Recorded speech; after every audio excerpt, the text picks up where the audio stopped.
नमस्कार दोस्तों, एक बार फिर आपका इंडिया के सबसे बड़े ऑनलाइन प्लेटफॉर्म अनअकैडमी पर हार्दिक स्वागत और अभिनंदन। आज हम अंतर्राष्ट्रीय संबंधों की इस क्लास में पर्यावरण से संबंधित एक बहुत ही इंपॉर्टेंट इश्यू आपके सामने रख रहे हैं, जिसका नाम है ग्लोबल वार्मिंग। हम स्टार्टिंग ग्लोबल वार्मिंग से करेंगे, लेकिन ग्लोबल वार्मिंग, ओजोन विखंडन, जलवायु परिवर्तन, सतत विकास, एजेंडा 21, इन सब चीजों पर बहुत बेहतर तरीके से एक एनालिसिस में आपके सामने प्रस्तुत करने का पूरा प्रयास करूंगा।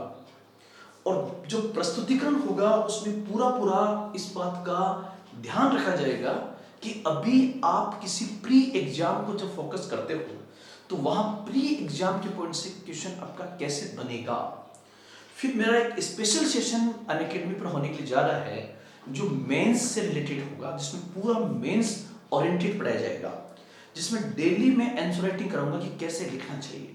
और आप लोग एक चीज का ध्यान रखना कि चाहे बोर्ड हमारे पास में ये वाला हो, चाहे डिजिटल बोर्ड हो, चाहे कैसा भी हो, लेकिन सबसे इंपॉर्टेंट चीज है किसी टीचर द्वारा प्रस्तुतिकरण, उसका प्रेजेंटेशन। और वो प्रेजेंटेशन भी हो सकता है बहुत आकर्षक हो, लेकिन फाइनली आपको लिखना पड़ेगा। और लिखने के लिए आपके पास डेप्थ होना बहुत जरूरी है, और जो चीजें समझाई जा रही है वो समझ में आना जरूरी है। और सबसे बड़ा क्वेश्चंस के अंदर क्या होता है, डिमांड एंड सप्लाई का नियम आपको पता होना चाहिए कि क्या डिमांड की गई है और क्या सप्लाई होनी चाहिए। तो आज हमारा जो टॉपिक है वो है ग्लोबल वार्मिंग। तो ग्लोबल वार्मिंग में हम क्या क्या पढ़ेंगे उसके लिए देखें सबसे पहले तो ग्लोबल वार्मिंग में जिन जिन चीजों को पढ़ने का हम प्रयास करेंगे कि हम ग्लोबल वार्मिंग, जिसको हिंदी में भूमंडलीय तापन कहा जाता है, इस भूमंडलीय तापन में हम किन किन इश्यूज को पढ़ने का प्रयास करेंगे उसको मैं सबसे पहले एक लिस्ट के माध्यम से प्रेजेंट करूंगा। सबसे पहले तो हम ये देखें कि जिस ग्लोबल वार्मिंग की हम बात कर रहे हैं उसकी परिभाषा क्या है। सबसे पहले हम ये देखेंगे कि ग्लोबल वार्मिंग किसे कहते हैं, नंबर एक। नंबर दो, ये देखने के बाद इस ग्लोबल वार्मिंग की परिभाषा में एक शब्द जरूर आएगा कि पृथ्वी की औसत तापमान। तो सबसे पहले औसत तापमान बताने वाला जो व्यक्ति था, जोसेफ फॉरियर, कौन था? तो एक होगा जोसेफ फॉरियर, और पृथ्वी का औसत तापमान पे हम बातचीत करेंगे। फिर उसके बाद इसमें एक शब्द आएगा ग्रीन हाउस। तो हम एक चीज पर और डिस्कस करेंगे थोड़ा सा कि ग्रीन हाउस किसे कहते हैं। एक हम पढ़ेंगे ग्रीन हाउस किसे कहते हैं, और एक पॉइंट जो आएगा, एक पॉइंट जो होगा वो हमारा होगा ग्रीन हाउस गैसेस किसे कहते हैं। ग्रीन हाउस गैस किसे कहते हैं, और ग्रीन हाउस गैसें क्यों जरूरी है, ये भी हम देखने का प्रयास करेंगे। और ध्यान रखना, देखने के लिए साधारण दृष्टि का होना जरूरी है, कोई विशेष अध्ययन हमें नहीं करना है, हमें कोई एक्सपर्ट नहीं बनना है, क्योंकि हमारा पेपर जो है उसका नाम जीएस है, जनरल स्टडी उसका नाम है, उसका नाम एसएस नहीं है, स्पेशल स्टडी नहीं है। जो लोग स्पेशल स्टडी करते हैं वो हर साल एग्जाम देते हैं, हर साल फेल होते हैं। हमें सामान्य अध्ययन पढ़ना है, सिंपल पढ़ना है, क्योंकि हमारे पास केवल ग्लोबल वार्मिंग नहीं है, हमारे पास केवल आईआर थोड़ी है, हमारे पास आधुनिक भारत का इतिहास थोड़ी है, हमारे पास विज्ञान, तकनीकी, भूगोल, पॉलिटी, ज्योग्राफी, इकोनॉमी, कला और संस्कृति, बहुत सारे पार्ट हैं। उन सभी पार्ट का हमें क्या पढ़ना है, केवल सामान्य अध्ययन। हमें जनरल स्टडी को फोकस करना है।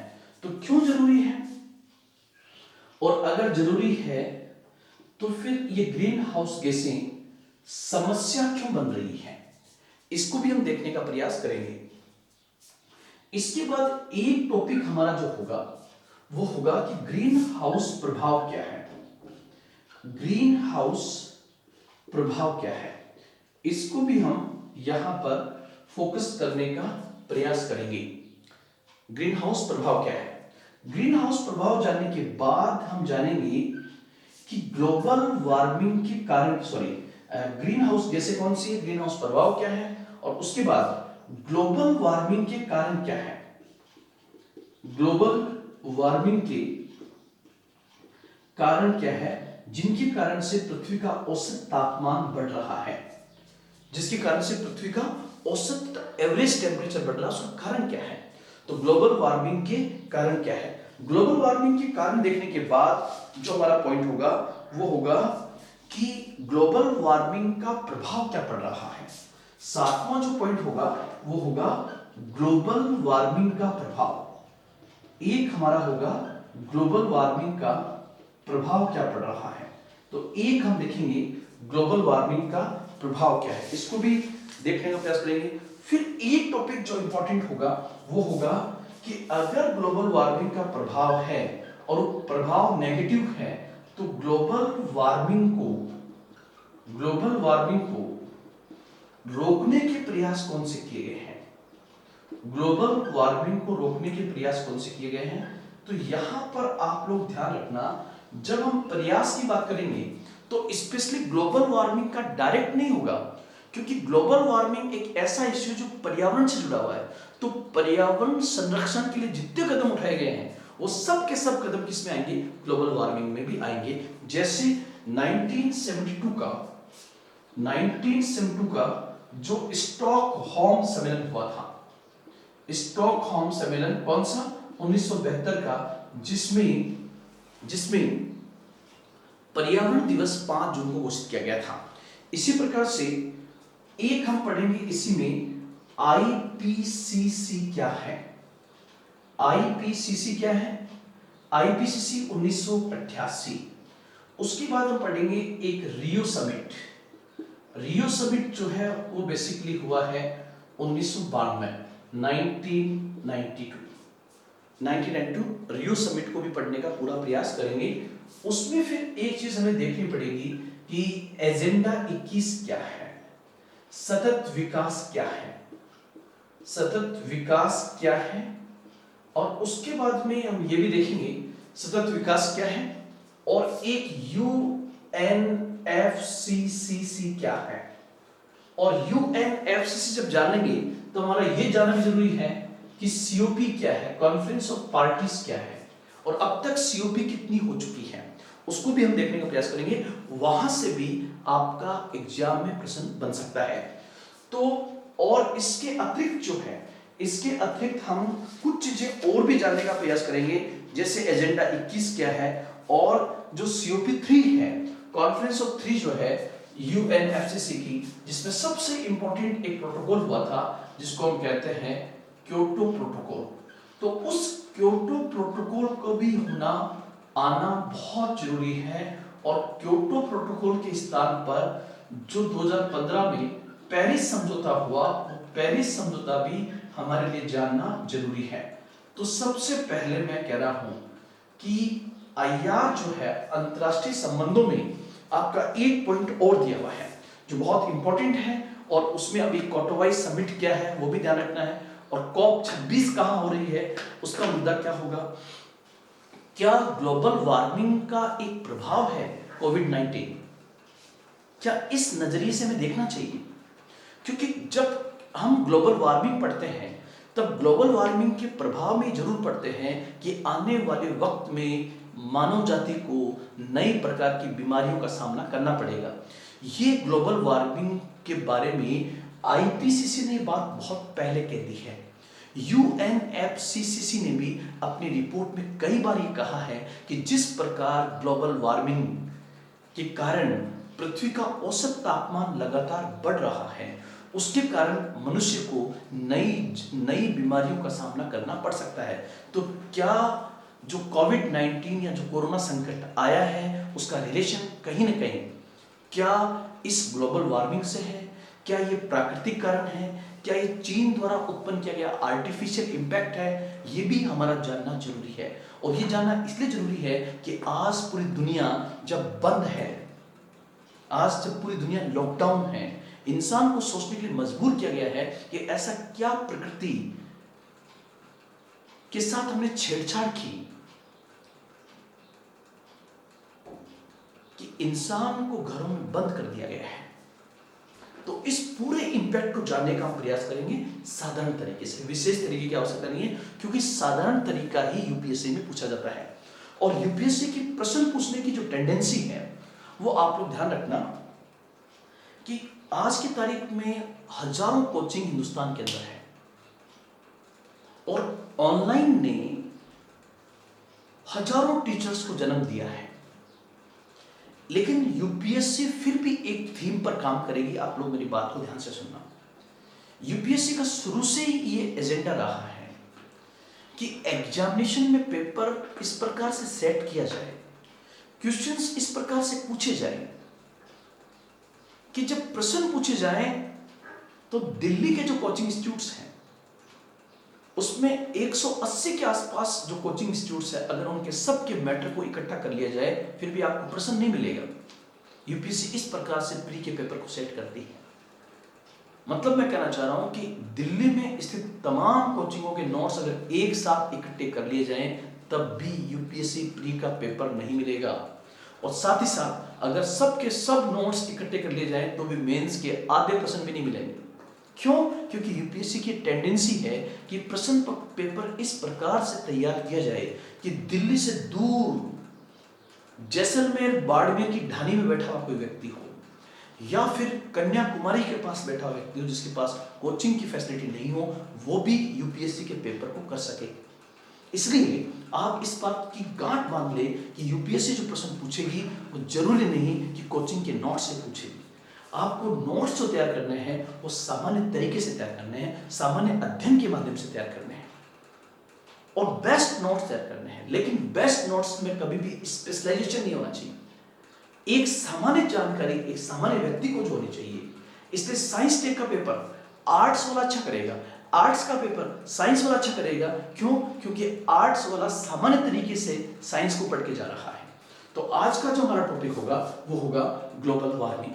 और ग्लोबल वार्मिंग में हम जिन जिन इश्यूज को पढ़ेंगे, सबसे पहले हम ये देखेंगे कि ग्लोबल वार्मिंग जो है, ग्लोबल वार्मिंग जिसको हिंदी में भूमंडलीय तापन भी कहा जाता है, जिसको हिंदी में भूमंडलीय तापन भी कहा जाता है, उस ग्लोबल वार्मिंग की डेफिनेशन क्या है? सबसे पहले परिभाषा। उस परिभाषा में एक शब्द आएगा पृथ्वी का औसत तापमान। इस औसत तापमान की चर्चा सबसे पहले जिस व्यक्ति ने की उसका नाम था जोसेफ फॉरियर। उसके बाद इसमें एक चीज जरूर आएगी और वो होगा ग्रीन हाउस क्या है। मतलब आएगा तो ग्रीन हाउस गैस या ग्रीन हाउस इंपैक्ट, लेकिन हमें यह भी जानना चाहिए कि ग्रीन हाउस किसे कहते हैं। जब हम ग्रीन हाउस जानेंगे तो जान पाएंगे ग्रीन हाउस इंपैक्ट क्या होता है, ग्रीन हाउस प्रभाव क्या होता है, और अगर ग्रीन हाउस गैसें हैं तो क्यों जरूरी है, और अगर जरूरी है तो फिर समस्या क्या है, और फिर ओवरऑल ग्रीन हाउस प्रभाव किसे कहते हैं। उसके बाद में ग्लोबल वार्मिंग के क्या कारण है, पृथ्वी का औसत तापमान बढ़ रहा है, इसके कारण क्या है। इसी प्रकार से एक आपका होगा ग्लोबल वार्मिंग का प्रभाव क्या पड़ रहा है। अगर ग्लोबल वार्मिंग के कारण है तो उसके प्रभाव भी होंगे। तो प्रभाव आपको कहां पर किस किस रूप में देखने मिल रहे हैं उस पर भी हम चर्चा करेंगे। फिर ग्लोबल वार्मिंग को रोकने के कौन कौन से प्रयास किए गए हैं उसकी हम स्टार्टिंग करेंगे स्टॉकहोम सम्मेलन से। जैसा कि मैंने कहा कि ग्लोबल वार्मिंग का मुद्दा पर्यावरण से जुड़ा हुआ है, इसलिए पर्यावरण संरक्षण के लिए जितने प्रयास किए गए हैं उन सभी प्रयासों की चर्चा हम ग्लोबल वार्मिंग में भी कर लेंगे।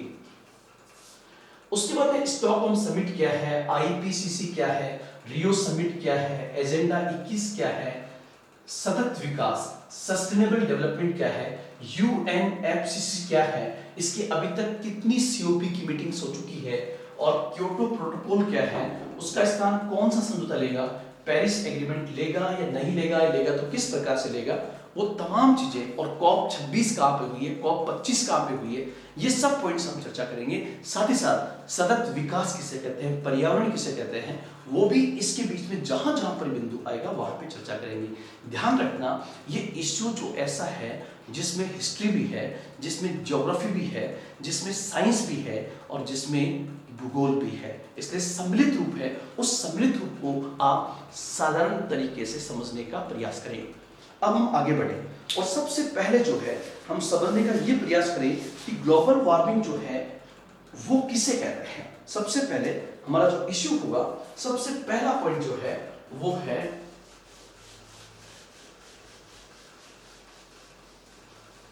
कि ग्लोबल वार्मिंग किसे कहते हैं। सबसे पहली परिभाषा कि ग्लोबल वार्मिंग किसे कहते हैं। सबसे पहले तो एक आम लड़के को ये परिभाषा पता होनी चाहिए कि ग्लोबल वार्मिंग किसे कहा जाता है। ग्लोबल वार्मिंग को ही हिंदी में कहते हैं भूमंडलीय तापन। ये भूमंडलीय तापन क्या है, तो आप एक सिंपल परिभाषा ध्यान रखना, सिंपल परिभाषा कि जो ये अर्थ है, ये जो पृथ्वी है,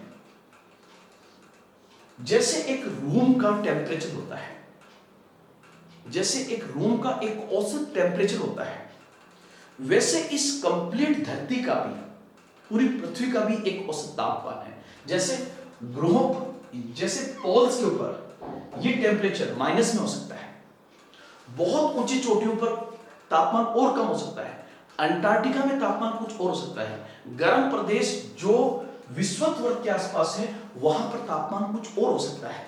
मतलब यहां पर तापमान बहुत ज्यादा हो सकता है, यहां पर बहुत कम हो सकता है, लेकिन उसको ओवरऑल जोड़ा जाए तो जो तापमान आएगा उसको हम कहेंगे पृथ्वी का औसत तापमान, average temperature of the earth. मतलब पृथ्वी के सभी भूभागों को टेम्परेचर को जोड़ करके एक एवरेज टेम्परेचर निकाला जाए, और जिस एवरेज टेम्परेचर के अंदर ये जैवमंडल जीवित है, जैवमंडल का अस्तित्व है। तो सबसे पहला पॉइंट जो आएगा कि इस अर्थ का भी अपना एक औसत तापमान है। और परिभाषा क्या होगी, पृथ्वी के औसत तापमान में, पृथ्वी के औसत तापमान में, पृथ्वी के औसत तापमान में निरंतर वृद्धि को ही, पृथ्वी के औसत तापमान में, औसत तापमान में लगातार वृद्धि को ही ग्लोबल वार्मिंग कहा जाता है। लगातार वृद्धि को ही ग्लोबल वार्मिंग कहा जाता है। तो सबसे पहला बिंदु जो आपको ध्यान में रखना है वो है ग्लोबल वार्मिंग की एक सामान्य परिभाषा। और ग्लोबल वार्मिंग की सामान्य परिभाषा क्या है, पृथ्वी के औसत तापमान में निरंतर वृद्धि को ही ग्लोबल वार्मिंग कहा जाता है। और इस औसत तापमान का पता सबसे पहले 1824 में, 1824 में पृथ्वी के औसत तापमान के बारे में जोसेफ फॉरियर ने कहा। जोसेफ फॉरियर ने यह कहा कि पृथ्वी का औसत तापमान जो है, पृथ्वी का औसत तापमान जो है वो लगभग 14 डिग्री, 14 से 15 डिग्री सेल्सियस बताया था, 14 डिग्री हमने माना है यहाँ पे। जोसेफ फॉरियर ने कहा कि पृथ्वी का औसत तापमान जो है वो 14 डिग्री सेल्सियस के पास होना चाहिए। अगर इससे ज्यादा औसत तापमान बढ़ता है तो इस बढ़ोतरी को ही हम कहते हैं ग्लोबल वार्मिंग। ग्लोबल मतलब वैश्विक, पूरा वैश्विक मतलब पूरी अर्थ, वैश्विक, और वार्मिंग को कहते हैं तापन, भूमंडलीय तापन। तो पृथ्वी के औसत तापमान में हो रही निरंतर वृद्धि को ही ग्लोबल वार्मिंग कहा जाता है। और इस संदर्भ में पृथ्वी के औसत तापमान के बारे में सबसे पहले जो कॉन्सेप्ट किसी ने दिया वो था जोसेफ फॉरियर। उसने कहा कि पृथ्वी का औसत तापमान लगभग 14 डिग्री सेल्सियस के आसपास होना चाहिए, और यदि ये औसत तापमान बढ़ता है तो इसके बढ़ने की इस प्रक्रिया को ही ग्लोबल वार्मिंग के नाम से जाना जाता है। तो आप ये कहोगे सर मान लीजिए औसत तापमान 14 से 15 हो जाता तो क्या फर्क पड़ेगा। मान लीजिए सर कि 14 से 15 या 15 से 16 हो गए तो क्या फर्क पड़ेगा। हम तो दिल्ली में रहते हैं सर, दिल्ली में अगर 40 से 45 हो जाए तो भी हमने सहन किया है। यस, आपने सहन किया है, लेकिन 1 डिग्री तापमान के अंदर, 1 डिग्री सेल्सियस अगर तापमान बढ़ता है तो इस धरती पर कई परिवर्तन आपको देखने को मिल जाएंगे। जैसा कि आप लोग जानते हो 0 डिग्री सेल्सियस से 1 डिग्री सेल्सियस पे जाने पर, मतलब 0 डिग्री तापमान से बढ़ते ही बर्फ पानी में बदलता है। तो आप देखिए जितने भी ग्लेशियर्स हैं, अगर पृथ्वी का औसत तापमान 1 डिग्री सेल्सियस बढ़ गया तो बर्फ पानी में तब्दील होगी। जब बर्फ पानी में तब्दील होगी तो जितने भी ग्लेशियर्स हैं उन पे जमी हुई बर्फ जो है पिघल जाएगी। और आपको पता है अंटार्कटिका महाद्वीप जो है, उस अंटार्कटिका महाद्वीप पर बर्फ की एक मोटी परत है। अगर ये परत पिघल गई तो जो समुद्र है, प्रशांत महासागर, अटलांटिक महासागर, इनके अंदर पानी जो आएगा किसका, अंटार्कटिका का, बर्फ के पिघलने से, उससे समुद्रों का जल स्तर 200 से लेकर 210 फीट तक बढ़ सकता है। 210 फीट। आपका जो कमरा जिसमें आप बैठे हुए हो उसकी हाइट 11 फीट है। और अगर अंटार्कटिका की बर्फ पिघलती है तो 210 फीट तक समुद्र का जल स्तर बढ़ जाएगा। इसलिए आपको पता होगा 2009 में कोपेनहेगन में जो समिट हुई उससे पहले नेपाल ने काला पट्टार जो एक जगह माउंट एवरेस्ट के पास, उसके पास जाकर नेपाल की कैबिनेट ने बैठक की और कहा कि पूरी दुनिया हमारे बारे में सोचे, क्योंकि हमारे अगर ये ग्लेशियर्स जो माउंट एवरेस्ट, बड़ी बड़ी चोटियां वहां पर है, अगर ये पिघल गई तो हमारा क्या होगा। और आप देखिए 0 डिग्री से 1 डिग्री होते ही जहां जहां बर्फ है वहां वहां पानी होगा, और जहां जहां बर्फ है वहां वहां पानी होगा। तो मान लीजिए रेंडियर कुत्ता अगर बर्फ पर चल रहा है तो रेंडियर कुत्ता पानी में तैरेगा, तो क्या पानी में तैरकर वो अपने जीवन को बचा सकता है? कई प्रजातियां खत्म हो जाएगी।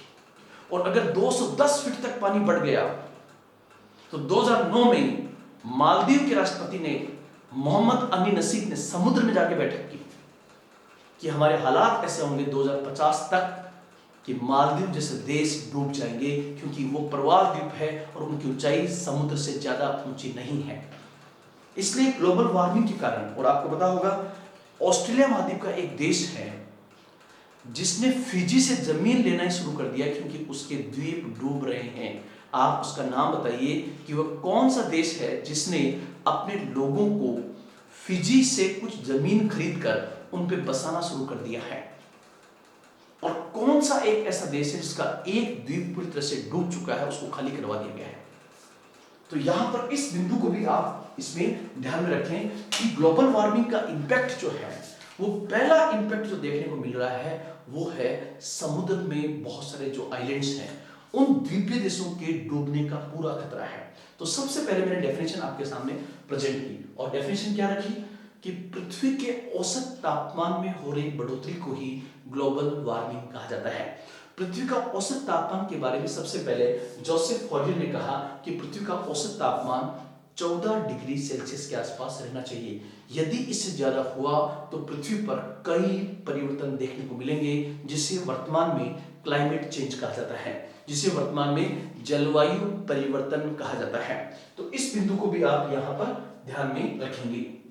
तो सबसे पहले हमने कहा जो पहला बिंदु है वो हमारा है परिभाषा और इसका। अब हम आगे बढ़े तो उससे पहले एक शब्द आ रहा है ग्रीन हाउस। ये ग्रीन हाउस क्या है? ध्यान रखें, ग्रीन हाउस का इससे कोई लेना देना नहीं है। ग्रीन हाउस प्रभाव का इससे लेना देना है। ग्रीन हाउस क्या होते हैं कि वे देश जहां सूर्य का प्रकाश बहुत कम पहुंचता है, वे देश या वे क्षेत्र जहां सूर्य का प्रकाश बहुत कम पहुंचता है, तो वहां पर वे लोग क्या करते हैं कि अपने पेड़ पौधों को सुरक्षित रखने के लिए एक ऐसा कांच का घर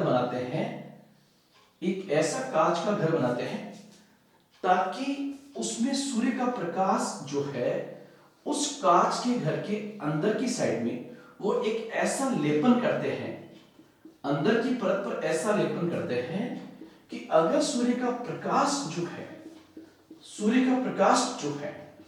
वो सूर्य का प्रकाश आ तो सके, सूर्य का प्रकाश जो है वो आ तो सके, मतलब सूर्य का प्रकाश एंट्री तो करेगा लेकिन एंट्री करने के बाद वापस रिफ्लेक्ट नहीं होगा।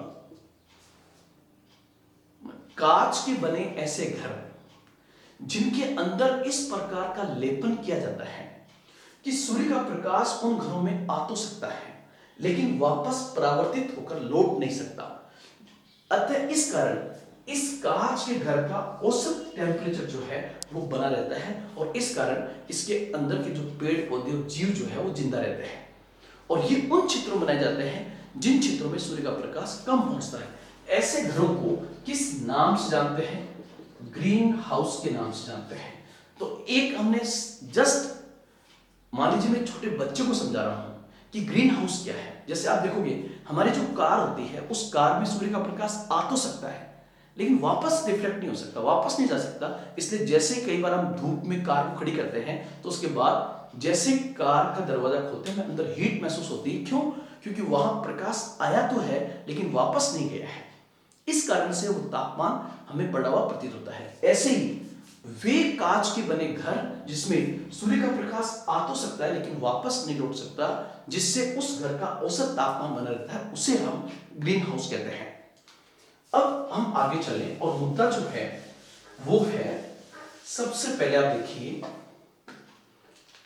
कि सपोज कीजिए ये पृथ्वी है, ये हमारी अर्थ है, ये अर्थ है और ये सूर्य है,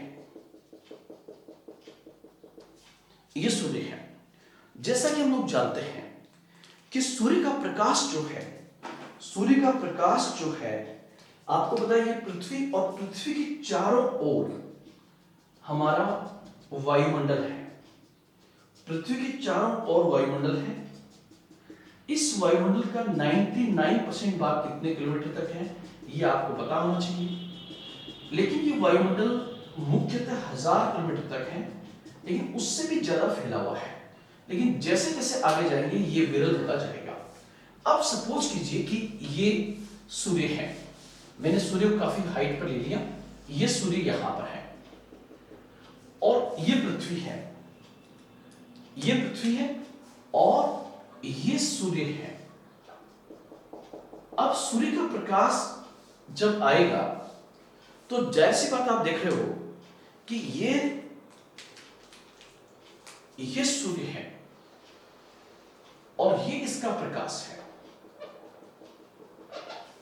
ये इसका प्रकाश है। तो सूर्य का प्रकाश जो है उसके संपर्क में सबसे पहले कौन आएगा? उसके संपर्क में सबसे पहले कौन आएगा? तो जाहिर सी बात है आपको सामने दिखाई दे रहा है पृथ्वी के चारों ओर हवा का जो आवरण है, उसी हवा के आवरण को हम वायुमंडल कहते हैं। उसी हवा के आवरण को वायुमंडल कहते हैं।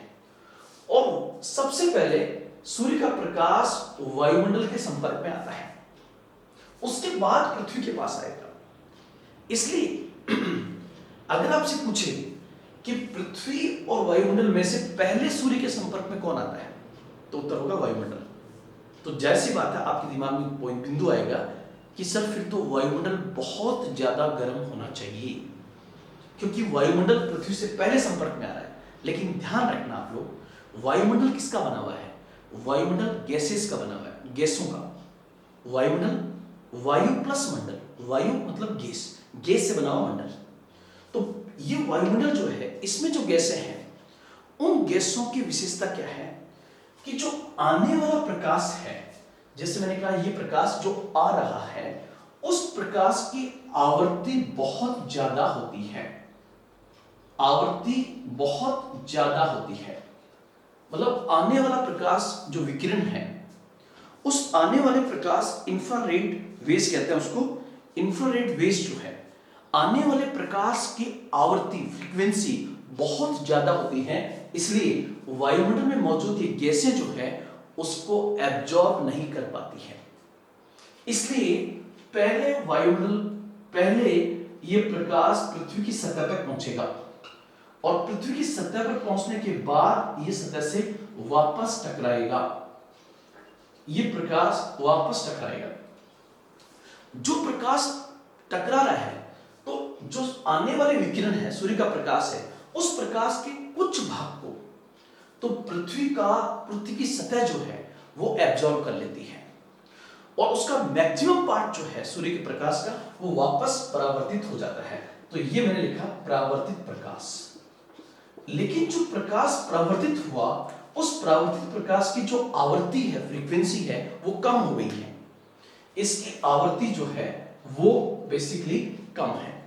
इसलिए ये जो गैसें हैं जो वायुमंडल में मौजूद हैं, ये आने वाले प्रकाश को तो एब्जॉर्ब नहीं कर पाती है, लेकिन जो प्रकाश परावर्तित होता है उस परावर्तित भाग का मैक्सिमम पार्ट तो वापस चला जाता है, लेकिन उस जो परावर्तित प्रकाश है उसका कुछ पार्ट वायुमंडल में मौजूद गैसें जो है वो एब्जॉर्ब कर लेती हैं। जो गैसें एब्जॉर्ब कर लेती है ये ठीक वैसे काम करती है जैसे ग्रीन हाउस काम करता है। इसलिए वे गैसें जो सूर्य के परावर्तित प्रकाश के कुछ पार्ट को, पूरा नहीं, कुछ पार्ट को एब्जॉर्ब कर लेती है, उन गैसों को ग्रीन हाउस गैसें कहते हैं। उन गैसों को क्या कहेंगे? ग्रीन हाउस गैसें कहते हैं। तो ये बिंदु आपको यहां पर ध्यान रखना है। तो सबसे पहला तो पॉइंट ये हुआ कि ग्रीन हाउस किसे कहते हैं, फिर दूसरा ग्रीन हाउस गैसें किसे कहते हैं। तो आपको सिंपल परिभाषा ध्यान रखनी है कि सूर्य से आने वाले प्रकाश विकिरण, इंफ्रारेड वेव्स जो है, उनकी आवृत्ति ज्यादा होती है, इसलिए आने वाले प्रकाश को वायुमंडल में मौजूद गैसें अवशोषित नहीं कर पाती है।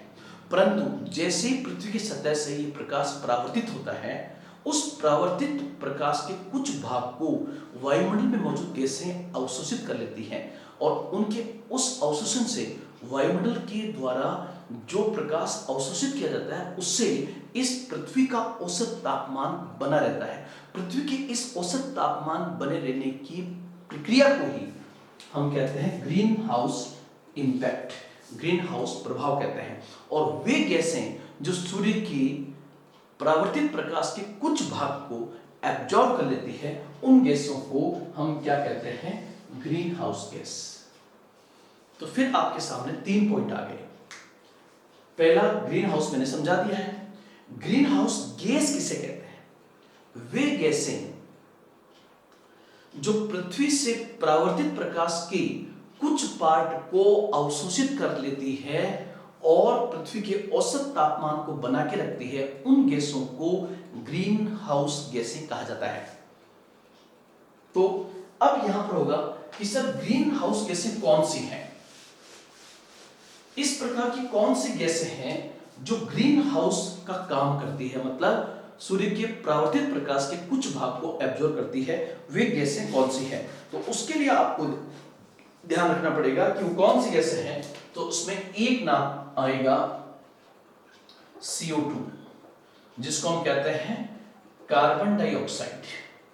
कार्बन डाइऑक्साइड वो गैस है जो सूर्य के परावर्तित प्रकाश के कुछ पार्ट को एब्जॉर्ब करती है और जो कुछ पार्ट है उसका मैक्सिमम पार्ट एब्जॉर्ब करने का जो श्रेय दिया जाता है वो कंट्रीब्यूशन किसका है? CO2 का, कार्बन डाइऑक्साइड का है। उसके बाद में और भी बहुत सारी गैसें जो ऐसा काम करती है, उसमें एक आती है सल्फर डाइऑक्साइड। एक जो है सल्फर डाइऑक्साइड की भी ग्रीन हाउस गैस के रूप में भूमिका है। इसी प्रकार से मीथेन गैस जो है ये भी ग्रीन हाउस गैस का काम करती है। इसी प्रकार O3, ध्यान रखना ओजोन विखंडन को हम अलग से पढ़ेंगे, लेकिन ओजोन गैस की भी भूमिका है, ओजोन गैस। इसी प्रकार से नाइट्रस ऑक्साइड की भी भूमिका है, इसको भी हम पढ़ने का प्रयास करेंगे। नाइट्रस ऑक्साइड एक जो है जल वाष्प, मतलब जब पानी का वाष्पीकरण होगा और वो वाष्प बन के वायुमंडल में जाएगी, वो जलवाष्प भी प्रकाश के परावर्तित भाग को एब्जॉर्ब करने में अपनी भूमिका अदा करती है। तो एक हो जाएगा जलवाष्प, और जलवाष्प के अलावा CFC गैसें भी कुछ हद तक इस रूप में काम करती है। तो ध्यान रखना, वे गैसें जो सूर्य के परावर्तित प्रकाश के कुछ भाग को अवशोषित कर लेती है, उन गैसों को ग्रीन हाउस गैसें कहा जाता है। तो ये आपको मैंने एग्जाम्पल दिया ग्रीन हाउस गैस, ये ग्रीन हाउस गैसों का एग्जाम्पल है। और ग्रीन हाउस गैसें सूर्य के प्रकाश को अवशोषित करके, सूर्य के परावर्तित प्रकाश को सूर्य का वह प्रकाश जो पृथ्वी की सतह से टकराने के बाद वापस लौटता है, उसके कुछ भाग को अवशोषित करके पृथ्वी का औसत तापमान बनाए रखती है। इस प्रभाव को ग्रीन हाउस इफेक्ट कहा जाता है। इसे हम क्या कहते हैं? ग्रीन हाउस इफेक्ट कहते हैं। तो जाहिर सी बात है, एक क्वेश्चन आपके सामने आया और पहला क्वेश्चन आपके सामने जो आया वो ये है,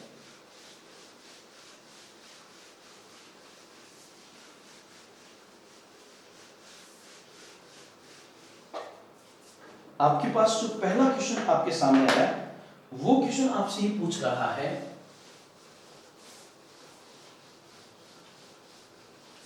और आप मुझे बताओगे कि हमने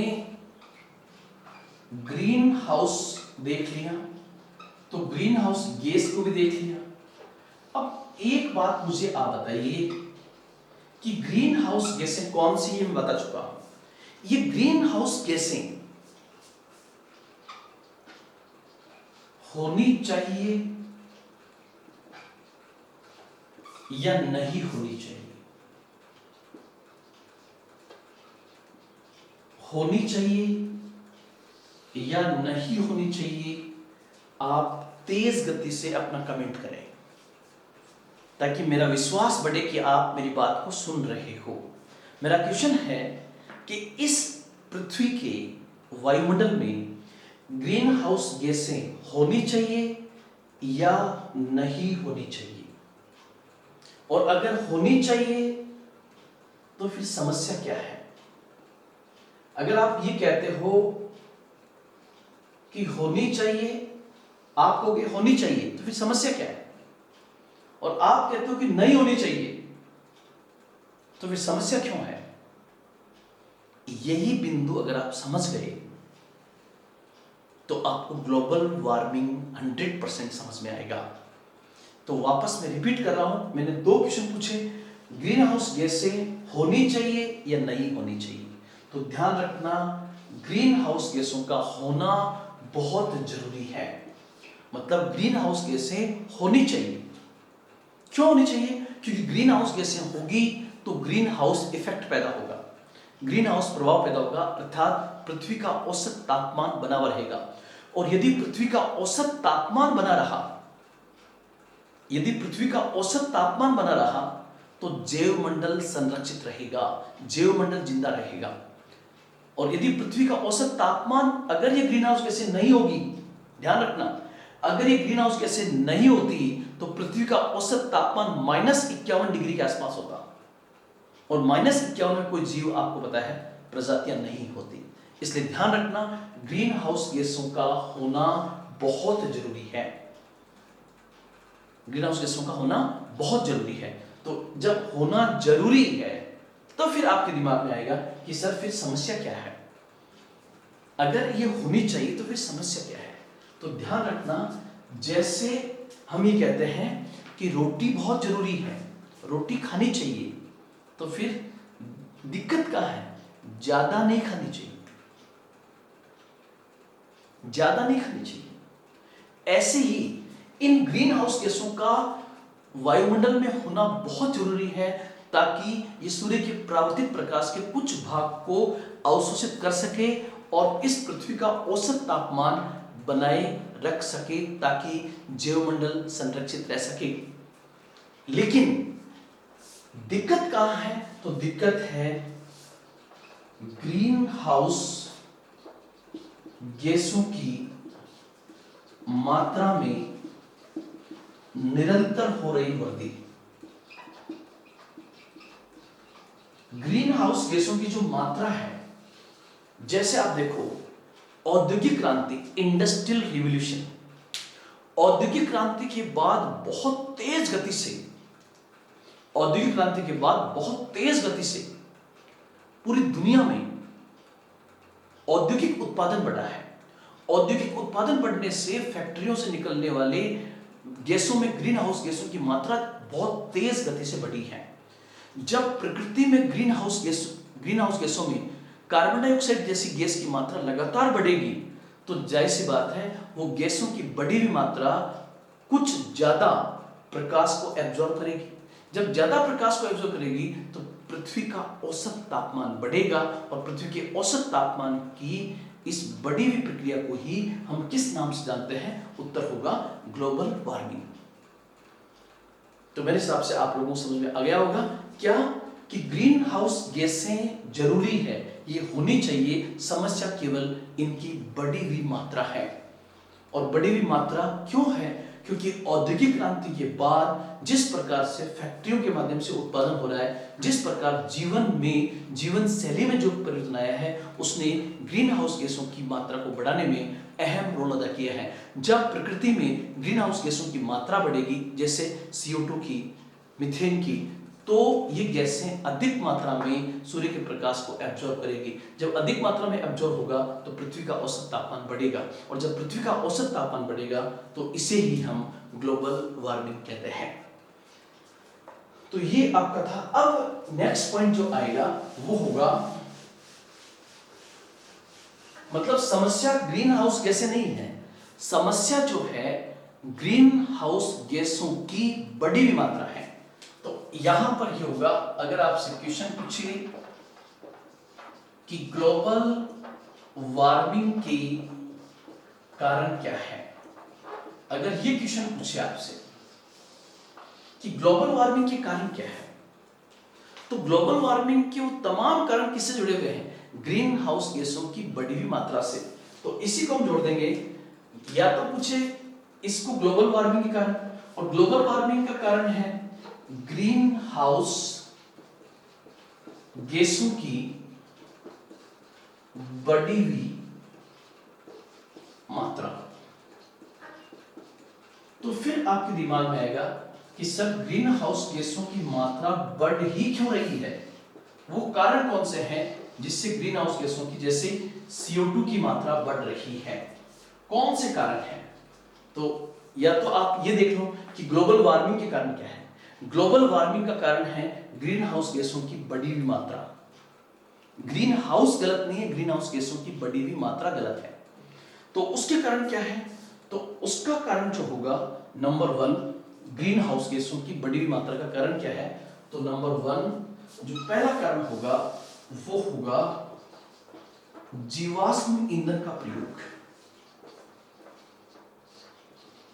जीवाश्म ईंधन का प्रयोग, कि जिस प्रकार मानव जाति ने फॉसिल्स फ्यूल का यूज किया है, जीवाश्म ईंधन का, जीवाश्म ईंधन में क्या आएगा? पेट्रोल, डीजल, केरोसिन, कोयला, ये सब जीवाश्म ईंधन में आते हैं। और जितनी फैक्ट्रियां चल रही हैं, जितने उद्योग चल रहे हैं, उसमें पेट्रोल, डीजल, केरोसिन और कोयले की बहुत बड़ी भूमिका है। जैसे जीवाश्म ईंधन से चलती है, हमें बिजली प्राप्त होती है। वो जो हमें बिजली प्राप्त हो रही है, वो बिजली प्राप्त हो रही है कोयला आधारित संयंत्रों से, वो बिजली प्राप्त हो रही है पेट्रोल, बिजली, डीजल पर आधारित उद्योगों से। तो इस स्थिति में क्या होगा? जब जीवाश्म ईंधन का प्रयोग होगा तो उस जीवाश्म ईंधन का प्रयोग होने से प्रकृति में किसकी मात्रा बढ़ेगी? तो CO2 की मात्रा स्पेशली बढ़ती है, और CO2 की बढ़ी हुई मात्रा जो है वो ग्रीन हाउस गैसों की मात्रा में बढ़ोतरी करती है, जिसके कारण ग्लोबल वार्मिंग की समस्या पैदा होती है।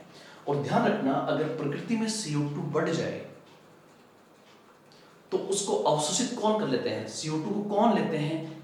अपनी जीवन गैस के रूप में, अपने जीव गैस के रूप में, तो पौधे। लेकिन हमने दूसरा कारण भी जोड़ दिया, हमने पेड़ पौधों की व्यापक स्तर पर कटाई की है। तो दूसरा सामान्य कारण होगा पेड़ पौधों की कटाई। हमने जंगलों को समाप्त कर दिया है। आप देखिए अमेज़न के जंगलों में किस प्रकार से आग लगी हुई है। इसलिए अभी जो G7 की मीटिंग हुई थी फ्रांस के अंदर, उसमें सबसे हॉटेस्ट इश्यू जो था वो था कि किस प्रकार हम अमेज़न के जंगलों को बचाएं, क्योंकि अमेज़न के जंगलों को नहीं बचा पाए तो बहुत सारे पेड़ नष्ट हो जाएंगे। बहुत सारे पेड़ नष्ट हुए तो CO2 की मात्रा और अधिक बढ़ेगी। CO2 की मात्रा बढ़ेगी तो ग्लोबल वार्मिंग की समस्या पैदा होगी, और साथ ही साथ अमेज़न के जंगल जो है वो बेसिकली इस पृथ्वी का फेफड़ा है। तो एक कारण जो है वो कौन सा होगा? पेड़ पौधों की कटाई। तीसरा जो कारण है वो है लगातार बढ़ रहा औद्योगिकरण। लगातार बढ़ रहा औद्योगिकरण। नंबर 4, परिवहन के साधन, परिवहन के साधन। जैसे आपसे कोई पूछे कि जो कोरोना संकट आया है, जो कोविड-19 आया है, उसका सबसे सकारात्मक प्रभाव क्या है, तो उसका सबसे पॉजिटिव इंपैक्ट है कि मनुष्य को जब से घरों में बंद किया है, तब से औद्योगिक इकाइयां बंद हो गई है, इंडस्ट्रियल यूनिट्स बंद हो गई है। इंडस्ट्रियल यूनिट जब बंद हुई तो उनसे निकलने वाला धुआं बंद हो गया है। जब धुआं बंद हुआ तो ग्रीन हाउस गैसों की मात्रा में कमी आ रही है। आपको पता है, लाखों लीटर तेल जो जीवाश्म ईंधन में आता है वो डेली फूंक दिया जाता था, आज करोड़ों लोगों की करोड़ों गाड़ियां घरों में खड़ी हैं। जब उस ईंधन का प्रयोग की जरूरत में आकाश एकदम स्वच्छ दिखाई देने लगा है। ये पॉजिटिव इंपैक्ट है किसका? कोविड-19 का। कोविड-19 जो है, जब मनुष्य ने जब उसको कहा कि आप पेड़ मत काटिए, आप फैक्ट्रियां मत चलाइए, आप बेवजह मोटर वाहन का प्रयोग मत कीजिए, लेकिन उसने नहीं रोका और प्रकृति ने अपने आप को संतुलित किया। प्रकृति ने अपना जो विभत्स रूप दिखाया उससे मनुष्य अपने घरों में बंद है। और ध्यान रखना, कोविड-19 ने जो इम्पैक्ट छोड़ा है वो आप देखिए, पिछले 5 सालों में 10 सालों में जितना सरकारें नहीं कर पाई उतना कोविड-19 ने कर दिया, क्योंकि इससे निश्चित रूप से पर्यावरण में ग्रीन हाउस गैसों की मात्रा में कमी आएगी। तो एक पॉइंट होगा, पहला, ग्रीन हाउस गैसों की बढ़ी हुई मात्रा ही ग्लोबल वार्मिंग के लिए उत्तरदायी है। इसलिए ग्लोबल वार्मिंग के कारण होंगे जीवाश्म ईंधन का प्रयोग, पेड़ पौधों की कटाई, औद्योगिकरण, परिवहन के साधन, और एक हम डाल सकते हैं कौन सा, जिसको हम अलग से पढ़ेंगे, कि जो ओजोन विखंडन है, वो ओजोन विखंडन के कारण भी सूर्य का प्रकाश जिस प्रकार से सतह से टकरा रहा है वो भी एक कारण होगा। तो एक हम अलग से पढ़ेंगे, वहां मैं आपको समझाऊंगा आपका ओजोन डिप्लेशन जो है उसके बारे में, तो ओजोन विखंडन। तो ये ऐसे मुख्य कारण होंगे जिनके कारण से ग्रीन हाउस गैसों की मात्रा बढ़ रही है। और एक, मानव की खुद की जीवन शैली। आपको सिर्फ मानव की जीवन शैली से क्या मतलब है? जीवन शैली से मतलब है कि हमारे दादाजी जो थे वो गर्मियों के महीने में चारपाई डाल के बाहर सो जाते थे। उन्होंने प्रकृति को कोई नुकसान नहीं पहुंचाया, बल्कि प्रकृति से उन्होंने शुद्ध हवा ली। हम आज घरों में एसी चलाकर सो रहे हैं, और एसी रेफ्रिजरेशन जो उद्योग है, उस एसी के कारण आपके कमरे का टेम्परेचर तो कम है, लेकिन एसी के कारण आप देखना बाहर का वातावरण कितना गर्म रहता है। इसलिए आप देखिए, दिल्ली, बॉम्बे, जयपुर, अहमदाबाद जैसे सिटी जो है वो आपको एसी के कारण आकर्षित होता करते हैं, लेकिन वहां का पर्यावरण उतना ही हानिकारक है। इसलिए जो रेफ्रिजरेशन उद्योग है उसने एक प्रकार से इस प्रकृति को नष्ट, हानि पहुंचाने में बहुत बड़ी भूमिका अदा की है। एक आप देख रहे हो कि आज प्रत्येक देश अपनी सुरक्षा के लिए रक्षा उपकरणों का बेहिसाब से वृद्धि कर रहा है, परमाणु हथियारों की दौड़ में लगा हुआ है, मिसाइलों का विकास कर रहा है। वो 2 देश जो है अपने नेवल एक्सरसाइज कर रहे हैं, आर्मी एक्सरसाइज कर रहे हैं, गोले बारूद की एक्सरसाइज कर रहे हैं। इस रक्षा उद्योग ने भी कुछ नई प्रकार की गैसों को जन्म दिया है, जिसके कारण ग्लोबल वार्मिंग की समस्या पैदा हुई है। तो एक हमारा होगा रक्षा उद्योग। रक्षा उद्योग जो है, डिफेंस इंडस्ट्री जो है, उसने बहुत बड़ा नुकसान पहुंचाया है हमारी इस पर्यावरण को। तो ये पॉइंट्स हैं। कुछ पॉइंट्स आप भी मुझे कमेंट बॉक्स में लिखना, क्योंकि हमारे पास समय का थोड़ा अभाव होता है, इसलिए आप भी करना। अब जब ग्लोबल वार्मिंग की बात की, तो अब एक इम्पैक्ट आएगा कि ग्लोबल वार्मिंग का प्रभाव क्या पड़ रहा है। तो हम इस पॉइंट को भी देखने का प्रयास करें। आपसे पूछिए कि ग्लोबल वार्मिंग का इंपैक्ट क्या है। अगर पृथ्वी का औसत तापमान बढ़ रहा है, पृथ्वी का औसत तापमान यदि बढ़ रहा है, तो इसका फर्क क्या पड़ेगा। एक बार आपने कई बार देखा होगा कि जैसे मैंने ये लाइन लिखी आपको, तो मैं सीधा बिना बोले भी आपको ये चीज बोल सकता हूं, लेकिन उससे क्या होगा कि दिमाग में लिखी नहीं जाएगी। जब मैं यहां लिख रहा हूं तो वो आपके मस्तिष्क में छप रही है, आपको नोट्स बनाने की भी आवश्यकता महसूस नहीं होगी कई बार। तो यहाँ पर ग्लोबल वार्मिंग का प्रभाव का मतलब, यदि पृथ्वी का औसत तापमान बढ़ रहा है तो उसका इम्पैक्ट क्या होगा। तो उसका इम्पैक्ट जो है, सबसे पहला इम्पैक्ट जो हमें देखने को मिलेगा, जो मैंने आपको बता दिया कि क्या, कि पहला प्रभाव जो होगा ग्लोबल वार्मिंग का, वो पहला प्रभाव होगा नंबर 1, पहला प्रभाव जो होगा वो होगा पृथ्वी के औसत तापमान में बढ़ोतरी। जो मैंने यहां लिखा वो पॉइंट मेरा यहां पर रहेगा। पहला पॉइंट मैंने ये इसी को बनाया है कि ग्लोबल वार्मिंग का पहला इंपैक्ट होगा कि इस धरती का जो औसत तापमान है वो बढ़ रहा है। जब औसत तापमान बढ़ेगा, जब पृथ्वी का औसत तापमान बढ़ेगा तो जाहिर सी बात है जलवायु में परिवर्तन होगा। पृथ्वी का औसत तापमान बढ़ते ही क्लाइमेट चेंज होगा। यहां जलवायु परिवर्तन का मतलब क्या होगा? जलवायु परिवर्तन का मतलब क्या होगा कि इस पृथ्वी के औसत तापमान के बढ़ने से कहीं पर भयंकर बाढ़ आ सकती है, कहीं पर भयंकर बाढ़ आ सकती है, कहीं पर भयंकर बाढ़ आ सकती है, या फिर कहीं पर भयंकर सूखा भी पड़ सकता है। कहीं पर बाढ़, कहीं पर सूखा। आप मुझसे समझे नहीं, मतलब इसका यह हुआ कि जिन स्थानों पर बाढ़ आती है वहां तो हो सकता है बाढ़ अब भी आए, लेकिन ऐसे स्थान जहां पर हम कल्पना नहीं कर सकते, जैसे राजस्थान के रेगिस्तानी क्षेत्र, बाड़मेर जैसलमेर में बाढ़ का आना, ये बाढ़ आ सकती है। ये किसका इंपैक्ट है? ये ग्लोबल वार्मिंग का। और हो सकता है कि जो अभी तक बाढ़ से ग्रस्त हुआ सूखा पड़ जाए, जैसे बिहार के अंदर। ऐसा परिवर्तन आने वाले वक्त में 100% आपको देखने को मिलेगा, 100% देखने को मिलेगा। तो पहला क्या होगा? पृथ्वी के औसत तापमान के बढ़ने से क्लाइमेट चेंज होगा, जैसे कहीं पर भयंकर बाढ़ तो कहीं पर सूखा होगा। साथ ही साथ आपदाओं की बारंबारता बढ़ जाएगी। आपदाओं की बारंबारता, आपदाओं की बारंबारता का बढ़ना। यहां आपदाओं की बारंबारता का बढ़ने का मतलब क्या होगा कि जैसे अगर किसी जगह पर समुद्री तूफान, जैसे अभी उड़ीसा के तट पर जो समुद्री तूफान आ रहा है, उसका नाम क्या है आप कमेंट बॉक्स में बताइए। जो समुद्री तूफान आया है, आपने देखा होगा पिछले 2-3 वर्षों में उड़ीसा और आंध्र प्रदेश के तट पर कई भयंकर समुद्री तूफानों का आगमन हुआ है। तो नए नए तूफानों का आगमन हो सकता है। तो ये लिखा ना।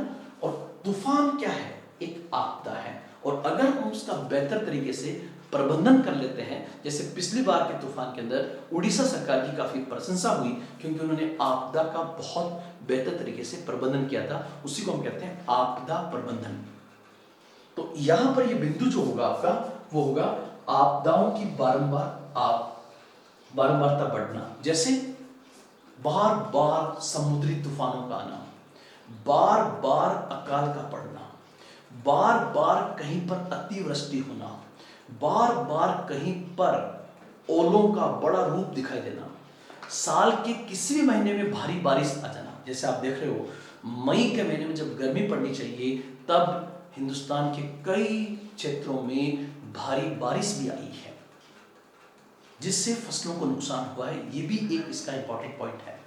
साथ ही साथ आपदा में आप लोग एक ध्यान रखना, आपदा में एक चीज और जोड़ना, और वो है महामारी। इस ग्लोबल वार्मिंग के कारण भविष्य में ऐसी बीमारियों का आगमन हो सकता है जिसके बारे में इंसान ने कभी सोचा भी नहीं हो। और क्योंकि मनुष्य ने प्रकृति के साथ छेड़छाड़ की है, तो प्रकृति मनुष्य को वापस संतुलित करती है। और वो संतुलित करने के लिए जो बीमारियां आती हैं, उन बीमारियों का रोग इतना भयानक होता है कि कई वर्षों तक तो उसका समाधान नहीं मिलता है। आप देखो जिस प्रकार से कोविड-19 के सामने किस प्रकार दुनिया में त्राई त्राई मची हुई है। तो ये आप ध्यान रखना, आपदाओं की बारंबारता का बढ़ना। और आप देखिए ब्राजील के अंदर, आप देखिए सहारा मरुस्थल के अंदर क्या परिवर्तन हो रहे हैं। गोभी मरुस्थल में किस प्रकार के चेंजेस देखने को मिल रहे हैं, वो सब कहीं ना कहीं किसका इम्पैक्ट है, वो है ग्लोबल वार्मिंग का। क्योंकि ग्लोबल वार्मिंग के कारण क्या हो रही है, जलवायु में परिवर्तन। इसी प्रकार से एक आप लोग ध्यान रखना कि जब पृथ्वी का औसत तापमान बढ़ेगा, जब पृथ्वी का औसत तापमान बढ़ेगा, तो ये मैंने ये जो पॉइंट लिखा आपको, ये पहला मान लीजिए और इसको आप दूसरा मान लीजिए। तीसरा पॉइंट मैं फिर लिखता हूं आपके सामने, और तीसरा बिंदु जो है वो तीसरा पॉइंट आपके सामने है कि पृथ्वी का औसत तापमान बढ़ेगा, तब औसत तापमान के बढ़ने से ग्लेशियर्स का पिघलना, ग्लेशियर्स पिघलना, पर्वतों की चोटियां जो बर्फ से ढकी हुई है, उन पर्वतों से बर्फ पिघलना शुरू हो जाएगी। अंटार्कटिका क्षेत्र में बर्फ पिघलना शुरू हो जाएगी। तो स्पेशली ग्लेशियर्स का पिघलना, जब ग्लेशियर्स पिघलेंगे तो जाहिर सी बात है इन ग्लेशियर्स का पानी कहां पर आएगा, तो नदियों में आएगा। तो नदियों में जल स्तर बढ़ना, नदियों में जल स्तर का बढ़ना। अब जब नदियों में जल स्तर बढ़ेगा तो पहली बात तो नदियों में जल स्तर जहां जहां बढ़ेगा वहां वहां पर क्या होगा, उन क्षेत्रों में बाढ़ आएगी। तो बाढ़ की संभावना बढ़ जाएगी, और बाढ़ की संभावना तब और अधिक बढ़ जाती है क्योंकि हमने इन नदियों को गाद से भर दिया है। नदी की गहराई को मनुष्य ने कम कर दिया है कि उसने कचरा ठूंस दिया वहां पर। और जिस प्रकार से मनुष्य ने इन प्राकृतिक नदियों के रास्तों में जो अवरोध पैदा किए हैं, उन अवरोध के कारण भी नदियों की गहराई कम हुई है। दूसरी ओर ग्लेशियर्स के पिघलने से जलस्तर बढ़ रहा है। जब जलस्तर बढ़ेगा तो बाढ़ आएगी, और फाइनली नदियों, ग्लेशियर्स का पिघला हुआ पानी नदियों में आकर जाएगा समुद्र में, तो समुद्र का जलस्तर बढ़ेगा। समुद्र का जल स्तर बढ़ना, और जब समुद्र का जल स्तर बढ़ेगा तो आपको पता है कि समुद्र में जो आइलैंड्स हैं वो दो प्रकार के हैं। एक तो जैसे अंडमान निकोबार द्वीप, जैसे अंडमान निकोबार द्वीप समूह पर्वतों की चोटियां हैं, इनकी हाइट समुद्र के जलस्तर से ज्यादा है, इसलिए ऐसे द्वीपों के डूबने की संभावना अभी नहीं है। लेकिन समुद्री प्रवालों से बने हुए, प्रवाल क्या होते हैं, समुद्री जीव होते हैं, उनके अस्थि पंजरों से जो द्वीप बने हुए हैं उन्हें प्रवाल द्वीप कहते हैं, उन्हें कोरल रीफ आइलैंड्स कहते हैं। जैसे मालदीव, जैसे लक्षद्वीप, ये सब के सब जो है कोरल रीफ आइलैंड्स हैं, और इनकी हाइट समुद्र से ज्यादा नहीं है। इसलिए अगर समुद्र का जलस्तर बढ़ा तो सबसे पहले किन द्वीपों के डूबने की संभावना होगी, तो उत्तर होगा प्रवाल द्वीपों के डूबने का खतरा, प्रवाल द्वीपों के डूबने का खतरा। और आपको पता है जैसे राष्ट्रमंडल में बहुत सारे देश जो है प्रवाल द्वीपीय देश हैं, और उन्होंने कॉमनवेल्थ में मुद्दा उठाया है कि आप हमारी रक्षा कीजिए। अभी जो COP 25 हुई है, COP 24 हुई है, उसमें पेरिस समझौते के अंदर भी इस बात को उन्होंने उठाया कि आप हमारी तरफ ध्यान दीजिए, हम डूब जाएंगे, हम मर जाएंगे। उन्होंने वैश्विक शक्तियों से भी ये आह्वान किया, अमेरिका से, ब्रिटेन से, फ्रांस से, चाइना से, रशिया से, कि आप हमें बचाने का प्रयास कीजिए, क्योंकि आज दुनिया में जो ग्रीन हाउस गैसों की मात्रा बढ़ रही है उसमें अभी तक तो अमेरिका जिम्मेदार था, क्योंकि अमेरिका एक विकसित देश है। लेकिन वर्तमान में इस ग्लोबल वार्मिंग के लिए अगर ग्रीन हाउस गैसों में अगर CO2 के बढ़ने की मात्रा के लिए सर्वाधिक कोई उत्तरदायी देश बन रहा है तो चाइना बन रहा है। इसलिए अमेरिका ये कह रहा है कि हम पेरिस समझौते पर सिग्नेचर तब करेंगे या हम तब शामिल होंगे, अदरवाइज हम इससे बाहर निकलेंगे जब तक भारत और चीन को इसमें शामिल नहीं किया जाता है।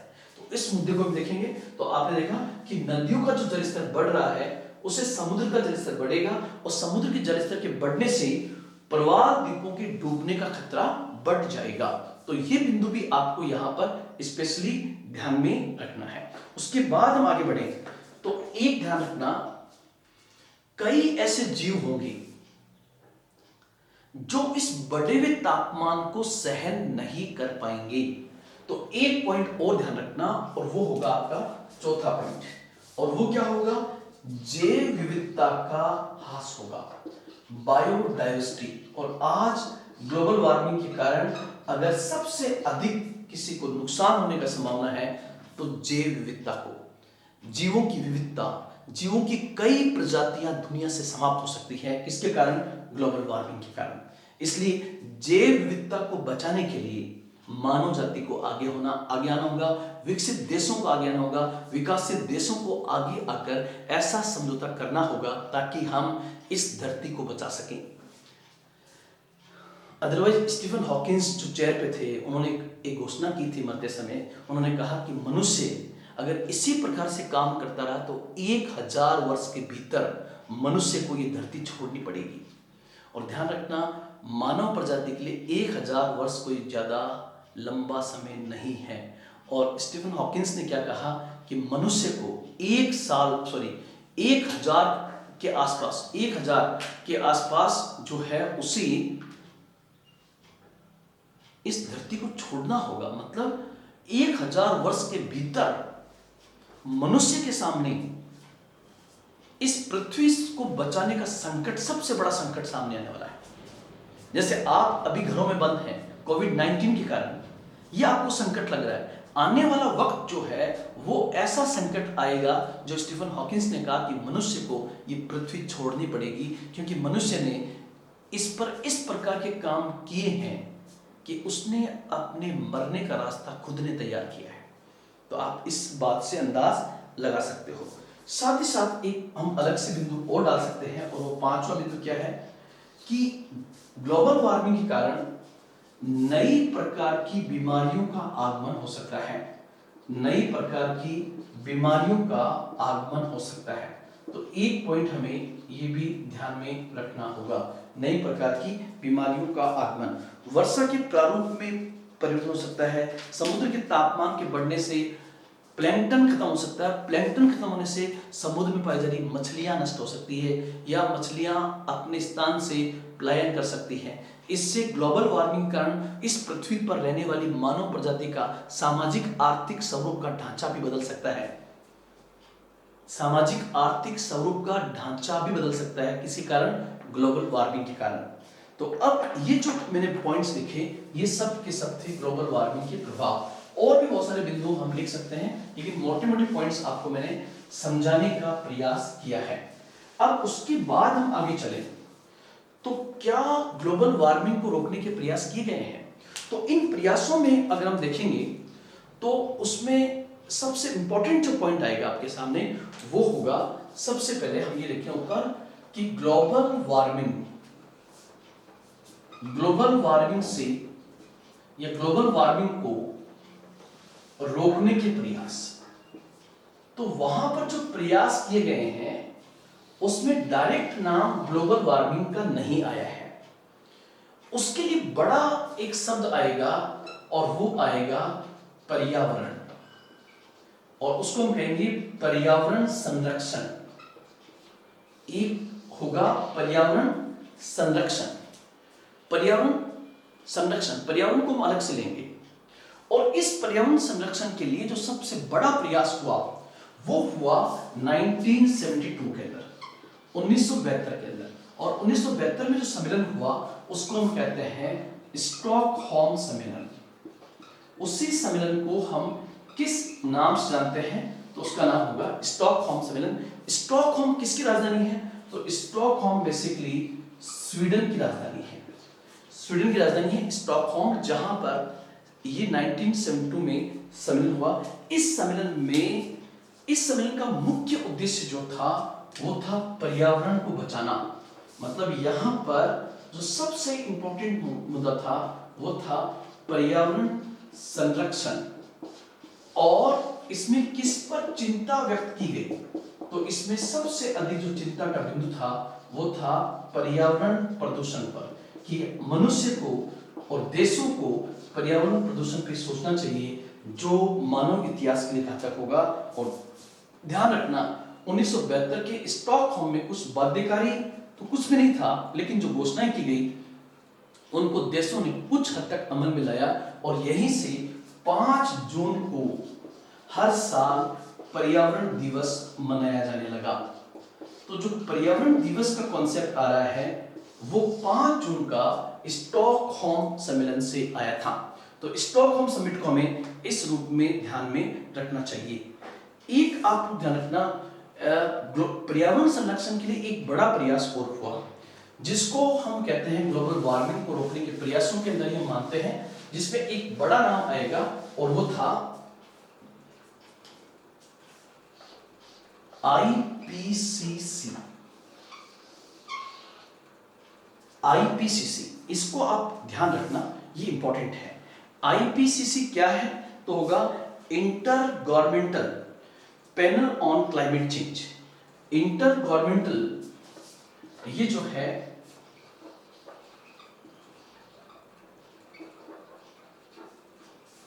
Inter governmental panel on climate change, ये इंपॉर्टेंट पैनल है आईपीसीसी, जिसको आप ध्यान में रखना चाहिए। सबसे पहले इसका हिंदी में नाम क्या होगा? तो हिंदी में नाम होगा जलवायु परिवर्तन पर अंतर सरकारी पैनल। जलवायु परिवर्तन पर अंतर सरकारी पैनल के नाम से होगा inter governmental panel on climate change. तो यहां पर ये होगा, और ध्यान रखना इसकी स्थापना कब की गई? तो स्थापना आईपीसीसी की स्थापना की गई 1988 में, 1988 में इसकी स्थापना की गई। फिर आएगा कि स्थापना कहां पर की गई? तो स्थापना की गई जिनेवा में। स्थापना कहां पर की गई? जिनेवा में। जिनेवा कहां पर है ये आप लोग जानते हैं, जिनेवा में की गई। और फिर आपका आएगा कि इसकी स्थापना किसके द्वारा की गई? इसकी स्थापना किसके द्वारा की गई? किसकी? आईपीसीसी की। Inter governmental panel on climate change की स्थापना किसके द्वारा की गई? तो होगा इसकी स्थापना, आईपीसीसी की स्थापना 1988 में, और जिनेवा में इसका हेडक्वार्टर है। जिनेवा में इसका मुख्यालय, ध्यान रखना हम लोग, इसका हेडक्वार्टर जो है वो बेसिकली जिनेवा में है। और आईपीसीसी जो है, इसकी स्थापना दो संगठनों के द्वारा संयुक्त रूप से की गई। आईपीसीसी की स्थापना दो संगठनों के द्वारा संयुक्त रूप से की गई। वो दो संगठन कौन से थे? तो दो संगठन थे, एक तो नंबर 1 आपका आएगा पहला WMO, विश्व मौसम संगठन। पहला कौन सा होगा? विश्व मौसम संगठन, पहला तो ये। और इसके साथ दूसरा ऑर्गेनाइजेशन कौन सा था? तो दूसरा होगा संयुक्त राष्ट्र पर्यावरण कार्यक्रम, UNEP. United Nation Environmental Programme. तो आपसे पूछे कि आईपीसीसी की स्थापना कब हुई? 1988 में। इसका हेडक्वार्टर कहां पर है? जिनेवा के अंदर। और इसकी स्थापना किन दो संगठनों के द्वारा संयुक्त रूप से की गई? तो आपका उत्तर होगा WMO, विश्व मौसम संगठन एवं संयुक्त राष्ट्र पर्यावरण कार्यक्रम के द्वारा संयुक्त रूप से इसकी स्थापना की गई। अब उसके बाद में इससे भी ज्यादा महत्वपूर्ण होगा कि जिस आईपीसीसी की हम बात कर रहे हैं, उस आईपीसीसी का ऑब्जेक्ट क्या है, उसका उद्देश्य क्या है, ये आपका ध्यान में रखना बहुत जरूरी है कि उसका ऑब्जेक्ट क्या है। तो आप सुनने का प्रयास करना। जलवायु परिवर्तन से होने वाले प्रभावों का, जलवायु परिवर्तन से होने वाले प्रभावों का वैज्ञानिक तरीके से आकलन करना। देखिए, ग्लोबल वार्मिंग से समस्या पैदा होगी किसकी? जलवायु परिवर्तन की। तो यहां पर ये लिखा है कि जलवायु परिवर्तन से होने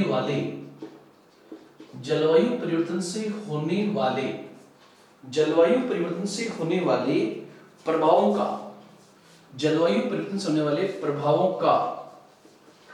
प्रभावों का वैज्ञानिक तरीके से आकलन करना। वैज्ञानिक तरीके से आकलन करना। वैज्ञानिक तरीके से आकलन करना। वैज्ञानिक तरीके से आकलन करना एवं जलवायु परिवर्तन से होने वाले प्रभावों का वैज्ञानिक तरीके से आकलन करना, ताकि इससे सरकार एवं समाज दोनों, ताकि इससे ताकि इससे समाज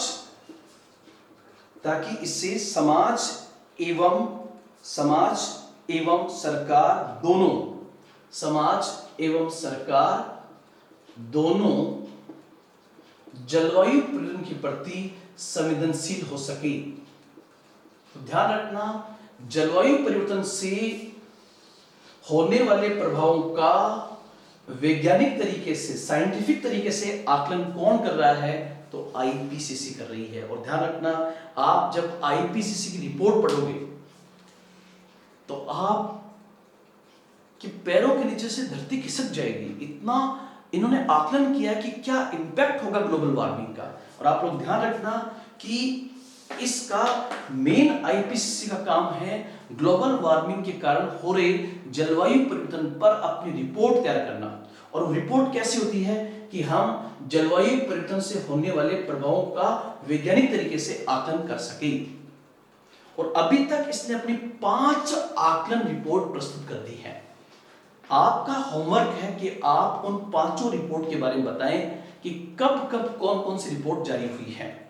और इसकी लेटेस्ट 5वीं रिपोर्ट जो है वो बेसिकली 2018 में प्रकाशित हो चुकी है।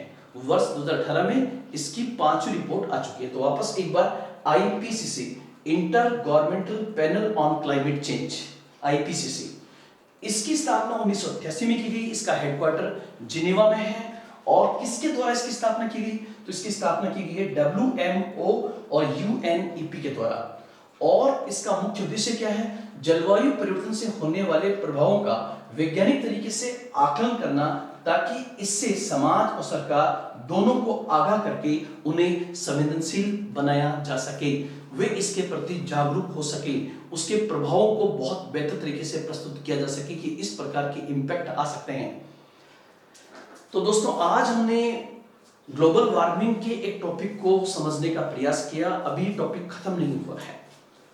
कल हम फिर इसी टॉपिक के साथ, कुछ संगठनों के साथ आपके सामने हाजिर होंगे। आज इतना ही। जय हिंद, जय भारत।